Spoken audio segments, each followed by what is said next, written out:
Hello ನಮಸ್ಕಾರ, ನೀವು ನೋಡ್ತಾ ಇದ್ದೀರಾ ನ್ಯೂಸ್ ಫಸ್ಟ್. ನಾನು ರಕ್ಷತ್ ಶೆಟ್ಟಿ. ಈಗ ಹೆಡ್ಲೈನ್ಸ್. ಖರ್ಗೆ ಕೊಟ್ಟ ದೀಕ್ಷೆ ಸ್ವೀಕಾರ ಮಾಡಿದ್ದೀನಿ, ಪಕ್ಷ ಇದ್ರೆ ಮಾತ್ರ ಸಾಲದು, ನಾನು ಪಕ್ಷವೇ ಇಲ್ಲದೆ ಇದ್ರೆ ಹೋಗೆ. ಡಿಸಿಎಂ ಡಿಕೆ ಶಿವಕುಮಾರ್ ಸೈಲೆಂಟ್ ನಡೆ.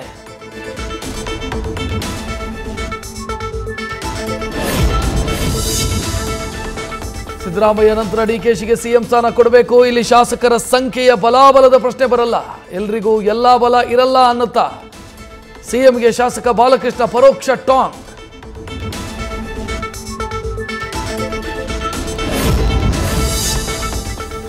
ಡಿಸಿಎಂ ಡಿಕೆ ಶಿವಕುಮಾರ್ ಸಿಎಂ ಆಗೋದು ಖಚಿತ, ಡಿಕೆಶಿ ಬೆನ್ನಿಗೆ ನಿಂತ ಒಕ್ಕಲಿಗ ಸ್ವಾಮೀಜಿ.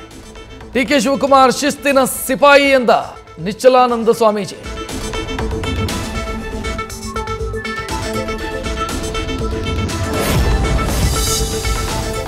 ರಾಜ್ಯ ಸರ್ಕಾರದ ವಿರುದ್ಧ ಮತ್ತೊಂದು ಹಗರಣದ ಆರೋಪ. ಕಾರ್ಮಿಕರಿಗೆ ಹೆಲ್ತ್ ಚೆಕಪ್ ಹೆಸರಲ್ಲಿ 400 ಕೋಟಿ ಗುಳುಂ.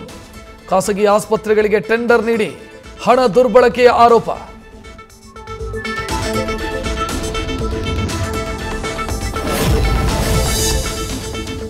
ಕಲಬುರಗಿಯಲ್ಲಿ ಹೃದಯಾಘಾತಕ್ಕೆ ಮತ್ತೊಂದು ಬಲಿ. ಬೆಳಗಾವಿಯಲ್ಲಿ 35 ವರ್ಷದ ಯೋಧ ಹಾರ್ಟ್ ಅಟ್ಯಾಕ್ನಿಂದ ಸಾವು.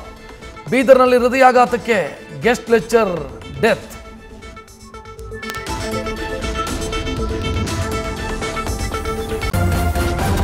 ನ್ಯೂಸ್ ಫಸ್ಟ್, ನಿರ್ಭೀತಿಯಿಂದ ನಿಮ್ಮ ಪರವಾಗಿ.